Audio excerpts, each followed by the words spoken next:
नमस्कार जय जगन्नाथ दी travelling tiffin blogs को आपण मानक स्वागत। जदि ये चैनल आपण मैंने नुआ अच्छा प्लीज चैनल को सब्सक्राइब करेंगे, लाइक कमेंट शेयर करेंगे। आमे आज पहुँची जाइए केन्दुझर ठारे थिबा माँ तारिणी मंदिर।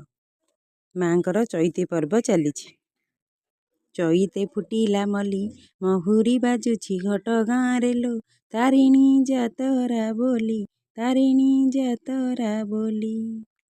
घटगाँ बासिनी जयलो माँ तारिणी आरंभ हो जाइछि केन्दुझर जिलार आराध्या देवी माँ तारिणी प्रसिद्ध चैती पर्व।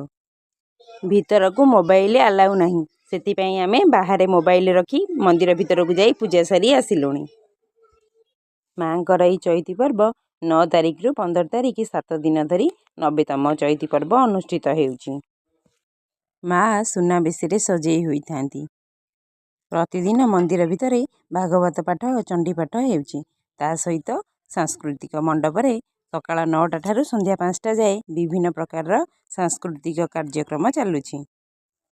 एठाकू आसी आपण माने बुलिकी चैती पर्व देखिकी जांतु, बहुत भल लागिवो। तारिणी माँ दुख हारिणी। रहिली नमस्कार जय माँ तारिणी।